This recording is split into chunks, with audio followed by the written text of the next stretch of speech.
Dia faly miarahaba antsika rehetra izay manaraka an'ity site web ity sy ilay page Facebook. Androany izany isika dia hiresaka ny momba ny travail en ligne. Efa hiresaka resahako tao anatin'ilay page izay nisy ny direct fa tsy mila pratika kokoa nareo hozy izy nareo dia nataoko inona moa izy ity nataoko vidéo ohatr'izao mihitsy ilay izy. Dia misy karazana asa be dia be izany ao anatin'ny ao anatin'ilay misy karazana asa be dia be izany ao anaty internet ao fa ireto no proposeko anareo sy efa nataoko. Fa misy karazany be dia be mety tsy ampoizinao ao dia ny voalohany indrindra dia ny resaka opérateur de saisie.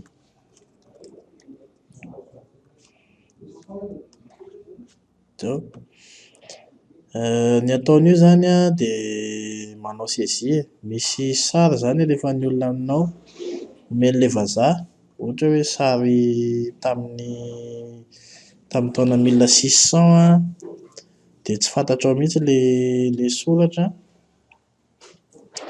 tsy fantatran'ilay inona moa izy ity sarim-pantarina ilay soratra dia alefany any aminao ilay izy. Asa hoe jerentsika ato internet ato raha ahitana. Dia ianao no saisir an'iny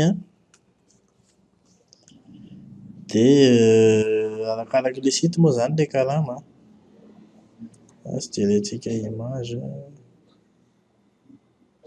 Eny e, tsisy image mitovitovy amin'izay eo fa izay izany no fandehan'ilay izy. Misy sary taratasy efa tany aloha be tany amin'ny 1600 tany izany dia iny no alain-dry zareo sary dia asainy CGC anao ilay soratra ao. Izay izany ilay resaka opérateur de saisie dia afaka manao an'izay ianao. Dia ny manaraka resaka manoratsoratra ihany ny rédaction web. Dia ilay rédaction web indray izany manoratra texte ho ana site internet ianao izany. Ohatra hoe ity sitentsika tutoinfo.com ity izao dia manoratra texte ho an'io, ohatra hoe ity izany ilay site dia ianao izany manoratra an'ireto texte reto. Izay indray izany izy io raha eto Madagasikara dia 20 à 50 ariary par mot. Dia raha vahiny raha hoe ianao izany maka an'ilay client en direct dia mety amboninimbonin'izay. Ok. Raha rédacteur amin'ny teny anglisy moa ianao dia lafolafo kokoa satria misy any amin'ny 300 ariary ihany hono ny mot anankiray amin'izy io. Izaho moa mbola tsy nanao rédaction amin'ny teny anglisy fa ny ankizy namana izany miteny an'izay hoe 300 ariary ny mot anankiray. Dia ianao izao mety hahavita 2000 mots par jour. Ataontsika ilay farany ambany iny izany ohatra hoe fois 20 dia mety hahazo 40 000 ariary izany ianao anatin'ny andro anankiray. Ataontsika fois 24 iny satria ianao mandeha mivavaka alahady ohatra, sa fois 26 izany, 40 000 fois 26 dia mety hahazo an'io izany ianao ao anatin'ny iray volana. Mety mahery aza raha rédaction amin'ny teny anglisy. Izay indray izany ny anankiray proposeko anareo. Dia ny fahatelo azoko proposena anareo dia ny création graphique. Mamorona sary, ohatra hoe asain'ilay vazaha izany ianao mamorona carte de visite ohatra. Asa ny hoe jerentsika ato ny atao hoe carte de visite. Ohatra hoe asainy mamorona carte de visite ity. Carte de visite ohatr'izao misy logo an'ilay entreprise Raha inona moa izany raha designer mahay moa ianao dia mety adiny roa io dia vitanao an. Dia nefa lafolafo ilay izy. Misy ny anahy izao fanaovako matetika dia eo amin'ny 60 € eo izany. Fa mbola mora be ary izany 60 € izany. Izaho koa moa tsy dia manao zavatra lafo. Io indray izany izay fanarahanareo izany no kohany io. Ohatra hoe manao affiche publicitaire ireny izao ianao an. Ohatraohatran'izao ohatra. Ohatran'ity ataoko ety an. Dia misy hatrany amin'ny 100 € ohatr'izany. Arakarak'izay fanarahanareo eo izany fa ianao koa mila mahay misely. Dia ohatra hoe mamorona logo mihitsy an. Izany izao efa misy any amin'ny 1000 € mihitsy izany mamorona logo izany. Dia afaka ataonao izany izay. Dia ny proposition-ko fahaefatra ny inona koa moa izy ity, community management.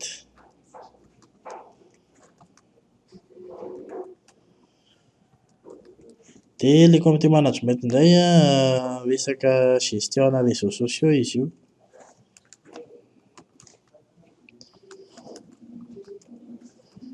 Mety hoe asain'ny olona mamorona compte izany ianao an.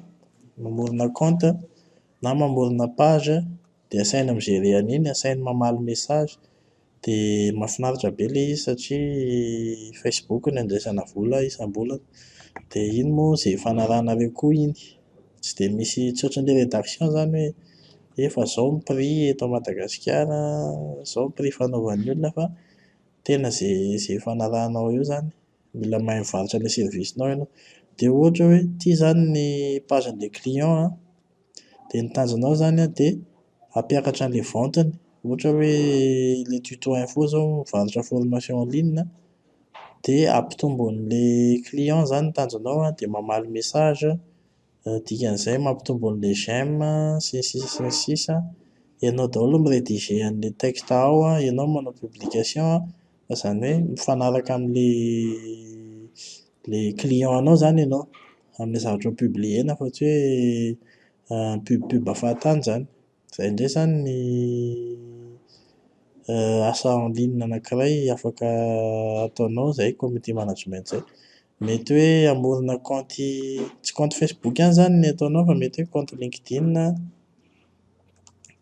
mety hoe Twitter sy ny sisa. Fa ny tanjona izany dia hoe hampitombo an'ilay client-n'ilay client-nao amin'ny alalan'ny réseaux sociaux. Izay izany ny tanjona ao anatin'ilay izy. Dia ny fahadimy proposé-ko dia ny référencement web. Référencement web indray an, raha manana site web. Misy olona manana site web izany any an, ohatra hoe ity tuto info ity an. Dia atao izay hampiakatra ny visibilité an'io amin'ny internet. Fa ianao mantsy tsy hoe manana site web dia misy mahita ilay izy. Izay.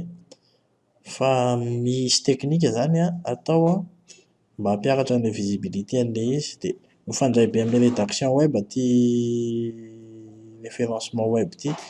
Misy teknika maromaro atao an hioptimisena anazy. Ohatra hoe ilay site atao maivamaivana. Izany izao ohatra ao anatin'izany an. Dia ilay sary izany mila atao maivamaivana ihany koa an. Publier article matetika. Mifandray be amin'ilay rédaction izany e. Misy code kely HTML kitihana. Dia izay izany. Izay ilay ataon'ilay référencement. Tsy mila mahay mi-dev vao mahay an'io. Tsy mila mahay mi-dev be. Dia ny fahaenina proposé-ko an, izay zavatra efa nataoko ihany no resahako eto an. Développement web misy izany hoe karama ianao manangana site web. Ohatran'ity izao ny atao hoe site web ity tutoinfo.com ity. Ity izao site web ity anurempocher.net ity. Ohatran'ity Nurinfo ity izao an, site web ihany koa izany io an. Dia izay izany ny ataonao mikarama manao an'ireny an. Dia Le izy aloha mila fahaizana, mila mianatra elaela kely amin'ity anankiray ity an, fa tsy ohatran'ilay teo aloha teo ireny hoe vetivety. Fa ity mila mianatra elaela mihitsy izay vao mahavita an'ity an.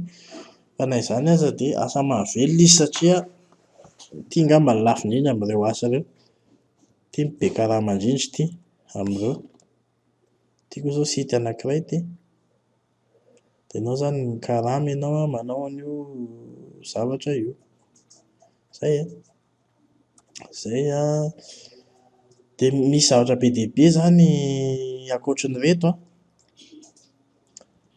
azo atao anaty internet ao an. Misy an'izany hoe saina mikitika, satria izaho amin'ilay profilako ohatra hoe teneniko hoe mahay Excel. Misy olona mitady izany hoe olona mahay mikitika Excel, traitement ana fonction Excel. Ohatra, izaho izao efa nanao an'izay. Misy fonction Excel diso izany ao anatin'ilay fichier-ny ao dia asainy corriger-nao ilay izy. Ohatra izany an. Misy koa asainy manao correction ana article. Misy article soratany tany dia asainy mi-corriger anazy ianao. Misy manao misy ankizy kamo velona izany any andafy any, ilay vazaha koa moa kamo. Dia manao soutenance izy, te hanao soutenance izany izy, hanao mémoire izany. Dia ianao no asainy mi-rédiger an'ilay mémoirany. Ohatr'izay izao, misy koa izao izay. Dia misy hoe resaka mise en page fotsiny. Arakaraka izay tadiavin'ilay olona ao izany e. Be dia be izany misy ao. Misy resaka clic, izany hoe mi-clic indray mandeha ianao dia pihina vola. Tena be dia be izany, tena misandrahaka be ity tontolo ity an. Be dia be ny karazana asa hitanao ao fa aza mananao foana fotsiny. Satria misy ao zavatra tsara sy mendrika dia misy ny ratsy. Dia inona koa izao ny azoko.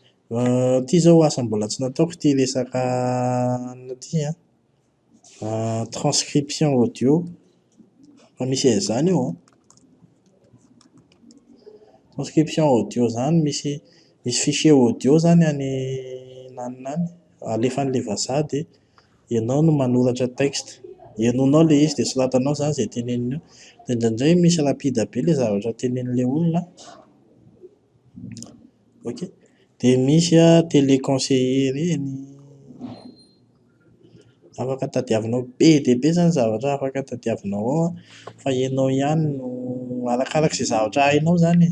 Izay izany ilay izy fa ny base izany dia mahay izy teny frantsay an, dia mahay izy teny anglisy an, dia mahay izy informatika kely. Misy izao asainy manao powerpoint ianao an, satria izy kamo hanao an'ilay izy an. Be dia be izany e. Dia aza mifidy asa. Izay fotsiny. Dia ny fanontaniana manaraka izany izao hoe aiza ny site ahitana an'ilay izy. Izaho manokana tsy dia mi-prioriser site hoe ity site ity na ity site ity fa arakaraka manao recherche fotsiny aho hoe ohatra hoe mission opérateur de saisie. Vato. Dia afaka jereko reto site mifandray amin'ilay résultat reto an. Ity izao misy an, dia mamakimaky dia mi-couvrir foana izany hoe aiza no mety ahitana an'ilay asa fa tsy dia hoe miankina amina site be dia be, miankina amina site anankiray. Dia io izao an zavazavaina eto hoe anona dia anona dia ozy izy misy hatramin'ny 20 000 na 26 000 euros. Dia tsy notenenina eto moa hoe aiza no ahitana an'ilay asa dia mbola hafineako kokoa izany. Tsy hoe hafineana moa izany fa mbola hampiako ilay recherche izany. Ohatra hoe trouver une mission sa misy.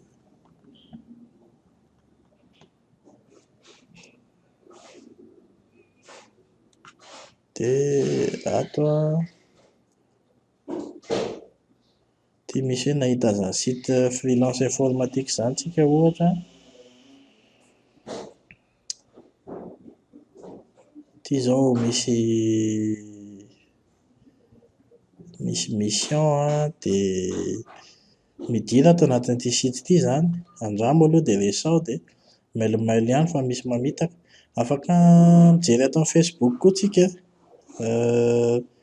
ohatra hoe rédaction web. Ampiasaina aloha zany ilay moteur de recherche e. Izay aloha zany no afaka miditra anatin'ity rédacteur freelance ity izao tsika, dia sao dia mba misy mission zaraina namana ao an, misy namana tsy vitany ilay asa dia zarainy an. Dia ozy izy ato izao misy hoe Josia zany an, rédacteur SEO depuis 4 ans. Ity proposer service indray ity. 1 € ozy izy ny 100 mots proposer service izao ity an. Ity zao formation rédaction web an.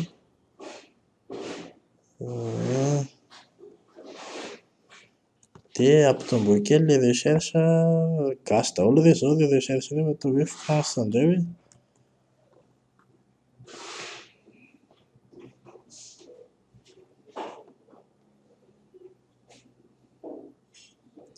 Dia midina anatin'ireny groupe ireny an, sns. Izany hoe ampiasao aloha zany, izay aloha zany ny astuce voalohany ahitana an'ilay asa, ampiasao ilay moteur de recherche dia midina anaty groupe. Dia afaka miditra anaty LinkedIn koa ianao an, plus ianao anatina réseau betsaka, plus ianao an mahita asa betsaka. Ok, izay aloha zany ny solution anankiray ahitana an'ilay asa.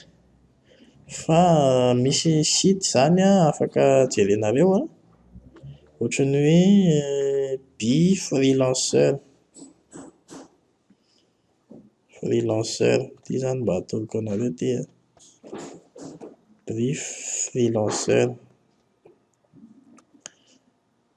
Ity afaka miproposer karazana asa be dia be zany ianao anatin'ity site ity, dia gratuit ilay izy an, fa misy vola alain'ilay tompon'ilay site aminao zany an rehefa raikitra ilay asa.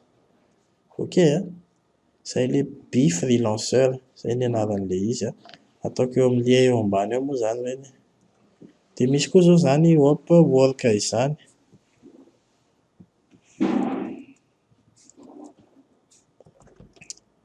Ato aloha dia tena be dia be ny arnaque, fa misy matotra koa dia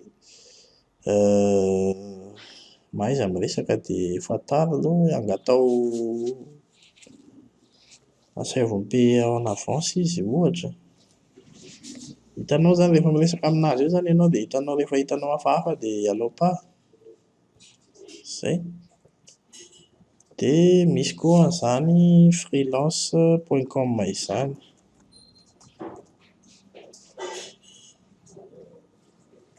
Ireny daholo izao an. Tsy hanazava moa ahoana ny fomba fampiasana ireto site ireto an, fa mba midemerde izany ianao e. Rehefa manao formation aty aminay ianao dia atoroko anao ilay izy.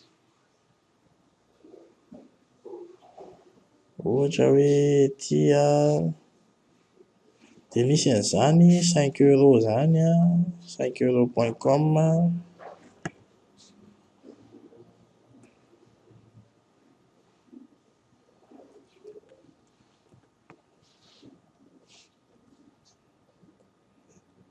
Ho an'ny développeur moa dia efa misy an'izany codeur.com izany an.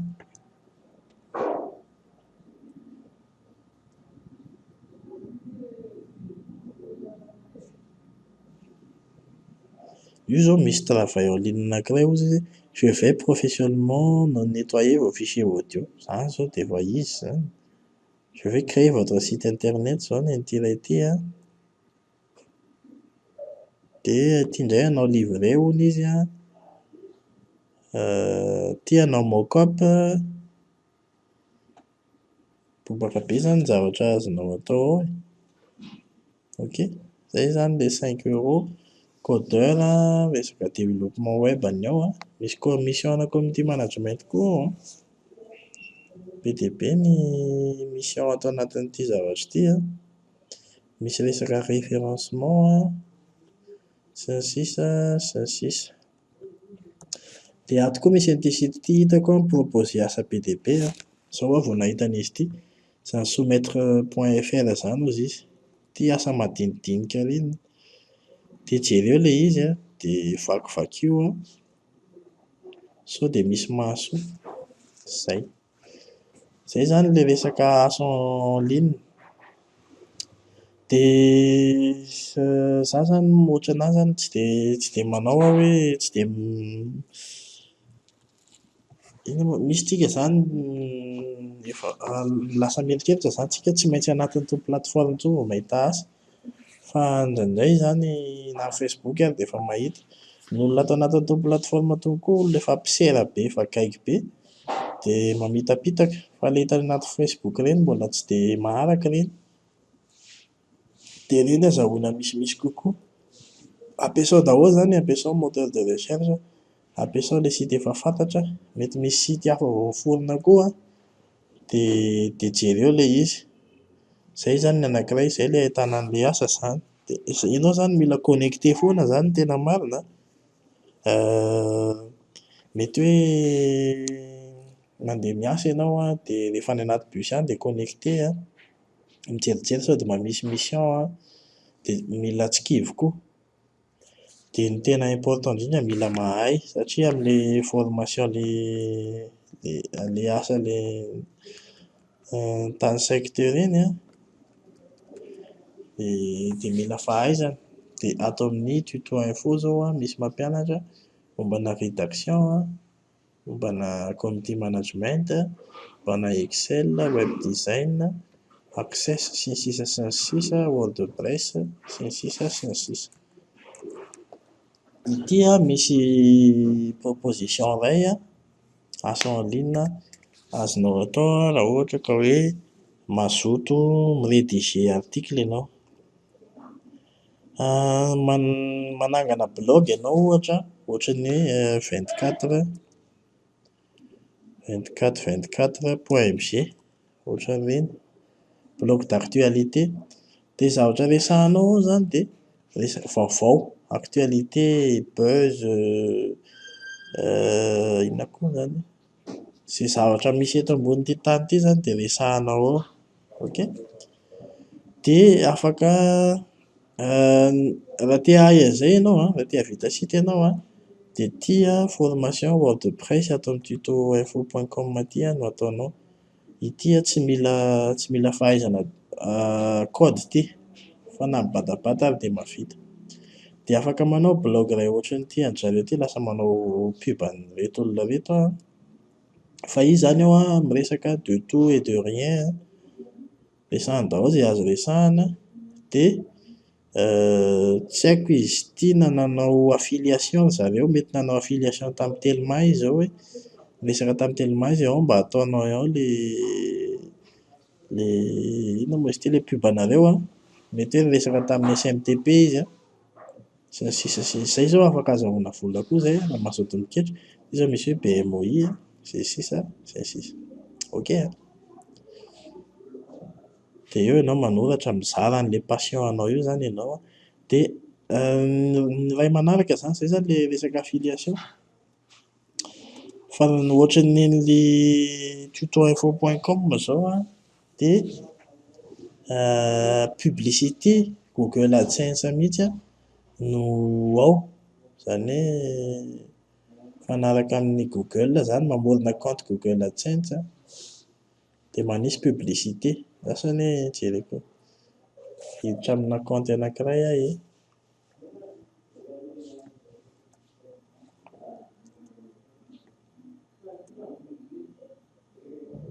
Izao an.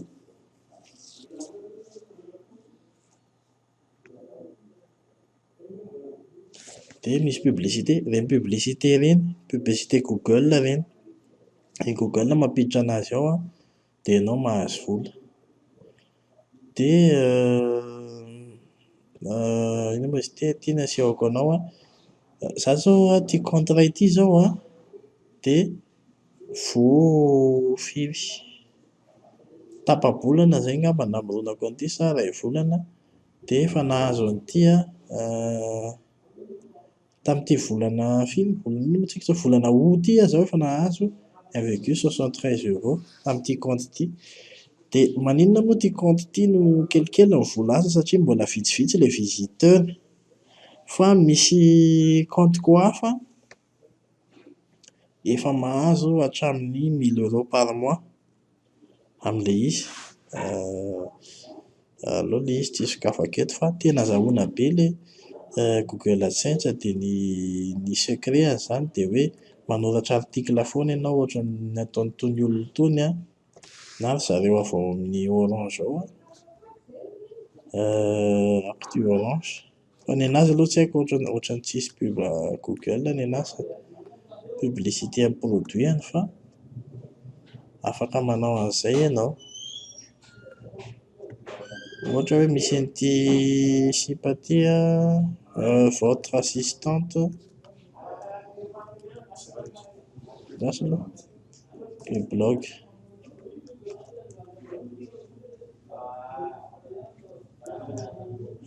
dia misy an'ity ramatoa mahafinaritra ity zao dia izy mivarotra ny servisiny izy zao ao sady mivarotra information any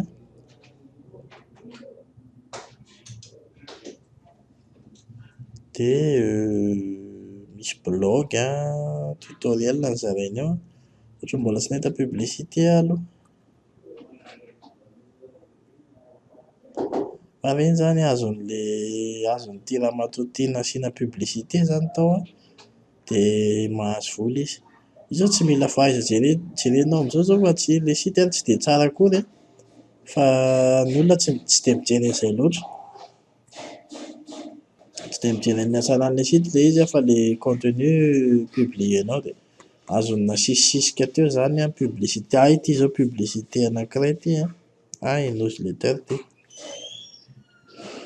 Izay ilay ato publicité ohatr'izao zany dia aty ambany aty koa zao mbola misy publicité dia rehefa miklika an'iny aho dia mba mahazo vola kely mety hahazo betsaka mihitsy. Raha hoe mahazo 1000 visiteurs par jour ianao dia mety hahazo any amin'ny 1000 € mahery par mois dia ohatr'izay zany no zavatra atao dia mila mahay manoratra be dia ny farany angamba dia hoe tsisy argent facile zany mihitsy io matetika mantsy isika mieritreritra hoe ny asa en ligne dia argent facile, tsy argent facile ilay izy fa kosa anefa mba misy foana tsy ohatran'ilay ohatra hoe mitady asa zao eto Madagasikara dia sarotra be vao mahita fa aty mba moramora hita fa tsisy argent facile zany tsisy olona hanome vola anao fotsiny izany fa mila miasa ianao, izay zany ilay izy. Dia ny traikefa zany zao no tadiavinao, mila manaraka formation ianao dia atao amin'ny tutoinfo.com no hanarahanao an'izay fa ato no tsara indrindra. Bye bye.